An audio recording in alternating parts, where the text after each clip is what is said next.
Hi ಎಲ್ರಿಗೂ ನಮಸ್ಕಾರ. Welcome to my channel. ಇದು ನನ್ನ ಮೊದಲನೇ ವ್ಲಾಗ್. ಮೊದಲನೇ ವ್ಲಾಗಲ್ಲಿ ನಾನು ನಿಮಗೆ ಇನ್ಸ್ಟೆಂಟಾಗಿ ಮನೆಯಲ್ಲೇ ರವೆ ಇಡ್ಲಿನ ಹೇಗೆ ಮಾಡ್ಕೊಳ್ಳೋದು ಅಂತ ತೋರಿಸ್ತಾ ಇದ್ದೀನಿ. ಫಸ್ಟು ಬಾಣಲಿ ಇಡಬೇಕು, ಅದಕ್ಕೆ ಸ್ವಲ್ಪ ಎಣ್ಣೆ ಹಾಕಬೇಕು, 1 ಸ್ಪೂನ್ ಸಾಸಿವೆ ಹಾಕಬೇಕು. ಸಾಸಿವೆ ಚಿಟಪಟ ಅಂತಂದಮೇಲೆ ಕಡಲೆಬೇಳೆ ಹಾಕ್ಕೊಳ್ಳಿ. ಕಡಲೆಬೇಳೆ ಹಾಕಿದ್ಮೇಲೆ ಕರಿಬೇವನ್ನ ಹಾಕ್ಕೊಂಡ್ಮೇಲೆ ಹಸಿ ಶುಂಠಿ ಹಾಕ್ಕೊಳ್ಳಿ. ಹಸಿ ಶುಂಠಿ ಸ್ವಲ್ಪ ತುರಿದ್ಬಿಟ್ಟು ಹಾಕ್ಕೊಳ್ಳಿ, ಸೊ ದಟ್ ಅದು ನಿಮ್ಗೆ ಒಳ್ಳೆ ಫ್ಲೇವರ್ ಕೊಡುತ್ತೆ. ಹಸಿ ಶುಂಠಿ ಹಾಕ್ಕೊಂಡ್ಮೇಲೆ ಹಸಿ ಮೆಣಸಿನ್ಕಾಯಿನ ಕೂಡ ಚಿಕ್ಕದಾಗಿ ಕಟ್ ಮಾಡಿಕೊಂಡು ಹಾಕ್ಕೊಂಡು ಇದನ್ನು ಸ್ವಲ್ಪ ಹೊತ್ತು ಫ್ರೈ ಮಾಡ್ಕೊಳ್ಳಿ. ನಿಮಗೆ ಬೇಕಂದರೆ ಅರಿಶಿನ ಹಾಕ್ಕೊಳ್ಳಿ, ಇಲ್ಲ ಬೇಡ ಅಂತಂದರೆ ನೀವು ಇದನ್ನು ಹಾಗೆ ಕೂಡ ಬಿಟ್ಕೋಬೋದು. ಇದಕ್ಕೆ ಇವಾಗ ರುಚಿಗೆ ತಕ್ಕಷ್ಟು ಉಪ್ಪನ್ನ ಹಾಕ್ಕೊಳ್ಳಿ.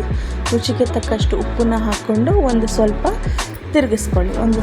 ಒಂದು ರೌಂಡ್ ತಿರುಗಿಸ್ಕೊಂಡು ಆದಮೇಲೆ ನೀವು ಉಪ್ಪಿಟ್ಟು ರವೆ ಬರುತ್ತಲ್ಲ, ಅಥವಾ ಮೀಡಿಯಮ್ ರವೆ ಅಂತ ಕರಿತೀರಲ್ಲ, ಅದನ್ನು ಹಾಕ್ಕೊಂಡು ಅದು ಸ್ವಲ್ಪ ಬಣ್ಣ ಬದಲಾಗೋ ತನಕ ಅದನ್ನು ಫ್ರೈ ಮಾಡ್ಕೊಳ್ಳಿ.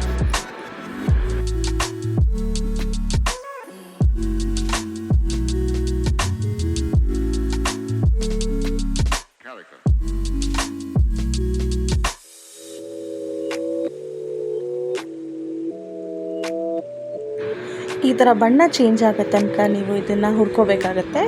ಅದಾದಮೇಲೆ ಇದನ್ನು ತಣ್ಣಗಾಗೋಕ್ಕೆ ಬಿಟ್ಬಿಡಿ. ಇದು ತಣ್ಣಗಾದಮೇಲೆ ಇದಕ್ಕೆ ಮೊಸರು ಹಾಕ್ಕೊಳ್ಳಿ. ನೀವು ಎಷ್ಟು ಕ್ವಾಂಟಿಟಿಯಲ್ಲಿ ರವೆ ತೊಗೊಂಡಿರ್ತೀರಲ್ಲ, ಫಾರ್ ಎಕ್ಸಾಂಪಲ್ ಇವಾಗ 1 ಕಪ್ಪಷ್ಟು ರವೆ ತೊಗೊಂಡಿದ್ರೆ 1 ಕಪ್ಪಷ್ಟು ಮೊಸರು ಹಾಕ್ಕೊಳ್ಳಿ. ಇದನ್ನು ಹಾಕ್ಕೊಂಡು ಇದನ್ನ ಚೆನ್ನಾಗಿ ಕಲಿಸ್ಬಿಟ್ಟು ಒಂದು 10ರಿಂದ 15 ನಿಮಿಷ ಇದನ್ನು ನೆನೆಯೋಕ್ಕೆ ಬಿಟ್ಬಿಡಿ. ಅದಾದಮೇಲೆ ನೀವು ಓಪನ್ ಮಾಡಿ ನೋಡ್ಕೊಳ್ಳಿ, ಸೇಮ್ ಅದೇ ಕನ್ಸಿಸ್ಟೆಂಟಿ ಇದೆಯಾ ಅಥವಾ ಇಲ್ಲ ಅಂತ. ಆಮೇಲೆ ನಿಮಗೆ ನೀರು ಹಾಕ್ಕೊಂಡು ಇನ್ನೊಂದ್ಸಲ ತೆಳುವಾಗಿ ಕಲಿಸ್ಕೊಳ್ಳಿ. ಇಡ್ಲಿ ಹಿಟ್ಟಿನ ಅದಕ್ಕೆ ಕಲಿಸ್ಕೊಂಡು ನಾನು ಒಂದು ಕಡೆ ಆ ಕಡೆ ಸ್ಟೀಮ್ಗೆ ನೀರಿಟ್ಟಿದ್ದೆ, ಅಂದರೆ ಇಡ್ಲಿ ಪಾತ್ರೆಯಲ್ಲಿ ನೀರಿಟ್ಟಿದ್ದೆ. ಹಾಗೆ ಇದು ಸ್ಟ್ಯಾಂಡ್ ತೊಗೊಂಡು ಅದಕ್ಕೆ ಸ್ವಲ್ಪ ಎಣ್ಣೆ ಎಲ್ಲ ಹಚ್ಕೊಂಡು ರವೆ ಇಡ್ಲಿನ ಈ ಥರ ಹಾಕ್ಕೋತಾ ಇದ್ದೀನಿ. ಹಾಕ್ಕೊಂಡು ಇದನ್ನು ನಾನು ಸ್ಟೀಮ್ ಮಾಡೋಕ್ಕೆ ಅಂತ ಇದರಲ್ಲಿ ಇಟ್ಬಿಡ್ತೀನಿ. ಇದು ತುಂಬ ಈಸಿಯಾಗುತ್ತೆ, ಮನೇಲೇ ಮಾಡಿಕೊಡಿ. ನಿಮ್ಮ ಮನೇಲಿ ಚಿಕ್ಕ ಮಕ್ಕಳಿದ್ರೆ ಅವ್ರಿಗೆ ತುಂಬ ಹೆಲ್ತಿಯಾಗೂ ಇರುತ್ತೆ, ಪ್ಲಸ್ ಟೇಸ್ಟಿಯಾಗೂ ಇರುತ್ತೆ. ನಿಮಗೆ ಆಮೇಲೆ ಇನ್ಸ್ಟೆಂಟಾಗಿ ಮಾಡ್ಕೊಳ್ಳೋದಕ್ಕೂ ತುಂಬ ಈಸಿಯಾಗಿರುತ್ತೆ, ವರ್ಕಿಂಗ್ ಅವ್ರಿಗೆ ತುಂಬ ಈಸಿಯಾಗಿರುತ್ತೆ. ಈ ಥರ ನೀವು ಇಡ್ಲಿ ಮಾಡಿಕೊಂಡು ಇದಕ್ಕೆ ನೀವು ಚಟ್ನಿ ಅಥವಾ ಸಾಗು ಜೊತೆ ಟೇಸ್ಟ್ ಮಾಡ್ಕೋಬೋದು. ನಾನಿಲ್ಲಿ ಇಡ್ಲಿನ 10ರಿಂದ 15 ನಿಮಿಷ ಬೇಯಿಸ್ಕೊತೀನಿ. ನೋಡಿ ಈ ಥರ ಆಗಿರುತ್ತೆ, ತುಂಬ ಟೇಸ್ಟಾಗಿರುತ್ತೆ. ಟ್ರೈ ಮಾಡಿ.